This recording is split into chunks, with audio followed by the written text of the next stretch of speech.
শরীফ ওসমান হাদি সে সাংস্কৃতিক লড়াইটা বুঝতো, এই জন্যে সে একটা কালচারাল সেন্টার করার উদ্যোগ নিয়েছিল। আমাদের যে ইয়াং জেনারেশন জীবন দিয়েছে তারা ভারতীয় আধিপত্যবাদ, ভারতীয় হেজিমনিকে চ্যালেঞ্জ করেছে, ফ্যাসিবাদকে চ্যালেঞ্জ করেছে। কারণ আশ্চর্যজনকভাবে তাদের মধ্যে একটা বিরাট সাংস্কৃতিক পরিবর্তন হয়ে গেছে আমাদের অজান্তেই। রাজনৈতিক লড়াইয়ে যদি জিততে হয়, আগে সাংস্কৃতিক লড়াইতে জিততে হবে। আপনি যদি সাংস্কৃতিক ন্যারেটিভে পরাজিত হন, তাহলে রাজনৈতিক লড়াইতে আপনার জয়লাভ করা অত্যন্ত কঠিন হয়ে পড়ে, যেটা বাংলাদেশের 54 বছরের ইতিহাসে আমরা দেখতে পেয়েছি একই অবস্থা। এবং অতি সম্প্রতি আমরা এই সাংস্কৃতিক লড়াইতে আমরা বোধহয় মাথা উঁচু করে দাঁড়াতে পেরেছি, এবং এটাও বোধহয় সম্ভব হয়েছে প্রধানত আমাদের মহান জুলাই বিপ্লবের মাধ্যমে। আমাদের যে ইয়াং জেনারেশন জীবন দিয়েছে তারা ভারতীয় আধিপত্যবাদ, ভারতীয় হেজিমনিকে চ্যালেঞ্জ করেছে, ফ্যাসিবাদকে চ্যালেঞ্জ করেছে। কারণ আশ্চর্যজনকভাবে তাদের মধ্যে একটা বিরাট সাংস্কৃতিক পরিবর্তন হয়ে গেছে আমাদের অজান্তেই। এই জন্য বলছি যে ফ্যাসিবাদের 15 বছরে তাদেরকে চেষ্টা করা হয়েছিল বিজাতীয় সংস্কৃতি তাদের মাথার মধ্যে ঢুকিয়ে দেওয়ার চেষ্টা করা হয়েছিল, কিন্তু আমাদের ইয়াং জেনারেশন এতটাই স্মার্ট, সেই বিজাতীয় সংস্কৃতিকে তারা প্রত্যাখ্যান করেছে। তাদের ব্রেনে অ্যাকসেপ্টই করেনি, হার্ড ডিস্কে নেয় নাই এই সংস্কৃতি। তারা আমাদের প্রকৃত সংস্কৃতিতে তারা চিনতে পেরেছে, এবং এই সংস্কৃতি দিয়েই তারা লড়াই করেছে।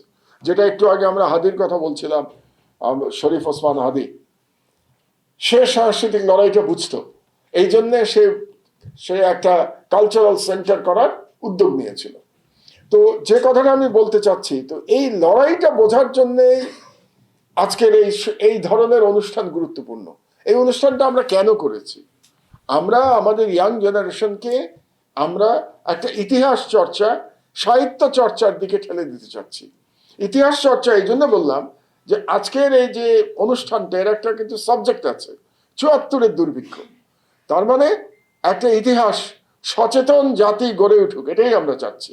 ইতিহাস সচেতন জাতি গড়ে উঠতে হলে ইতিহাস চর্চা করে যেতে হবে। তো আজকে যারা এই প্রতিযোগিতায় যারা করেছেন এবং বিজয়ী হয়েছেন, যারা প্রতিযোগিতায় অংশ নিয়েছেন, সবাইকে অভিনন্দন, ধন্যবাদ। এবং যারা বিজয়ী হয়েছেন তাদেরকে ডবল অভিনন্দন, ডবল ধন্যবাদ। কিন্তু এই কাজটি তারা যে করেছেন, এত সিরিয়াসলি করেছেন, এই জন্যে আমি খুব আশাবাদী বাংলাদেশের ভবিষ্যৎ নিয়ে। আমাদের ইয়াং জেনারেশনের জন্য আমি খুবই আশাবাদী যে এরা আমাদেরকে একটা নতুন বাংলাদেশ আমাদেরকে উপহার দেবে। আপনারা জানেন যে আমার দেশে এই লড়াইটা আমরা কিন্তু চালিয়ে যাচ্ছি। আমি এই লড়াইটা করবার জন্য আজকে আরেকটা কারণে আমার জন্য গুরুত্বপূর্ণ, আজকে আমরা একটা নতুন চ্যানেল স্টার্ট করেছি, আমার দেশের একটা ইউটিউব চ্যানেল। ইউটিউব চ্যানেলের নামটা হচ্ছে আমার দেশ ঐতিহ্য। আমার দেশ ঐতিহ্য কেন বলছি জানেন? কারণ আমরা আমাদের পত্রিকাতেও আবার 2টো নতুন পাতা অ্যাড করেছি, যাকে আমরা বলছি ইতিহাস এবং ঐতিহ্য। সেখানে বাংলার ইতিহাস আমরা বলছি এবং মুসলমানদের ইতিহাস বলছি। কারণ আমার যে কালচার, বাংলাদেশের 90% মানুষের যে কালচার, তার মধ্যে একটা আছে আমাদের এথনিক কালচার, আর একটা আছে লিঙ্গুইস্টিক কালচার, আর একটা আছে রিলিজিয়াস কালচার। এই 3টা মিলে কিন্তু আমি মাহমুদুর রহমান, আপনি আর একজন, আমরা কিন্তু 90% মানুষ হলাম আমরা এই 3 কালচারের কম্বিনেশনে আমরা গড়ে উঠেছি। যে কথাটা একটু আগে আমাদের উপদেষ্টা মহোদয় তিনি বলছিলেন, ব্যাখ্যা করছিলেন। তো এই কালচারটা বলবার জন্য, এই কালচারের বীজ প্রত্যেকটা বাংলাদেশের মধ্যে গ্রথিত করবার জন্যেই আমরা এই উদ্যোগটা নিয়েছি। এবং এই জন্য আজকের এই নতুন চ্যানেল আমার দেশ ঐতিহ্য, আপনাদের সবাইকে রিকোয়েস্ট করব এই চ্যানেলে সাবস্ক্রাইব করে আপনারা যাতে এখানে যে কন্টেন্টগুলো দেয়া হবে এগুলো একটু পড়ার চেষ্টা করবেন। কারণ প্রধানত 2টো জিনিস আমরা এখানে দেব আর কি এই চ্যানেলে। একটা হলো, আগেই বলেছি, বাংলার ইতিহাস।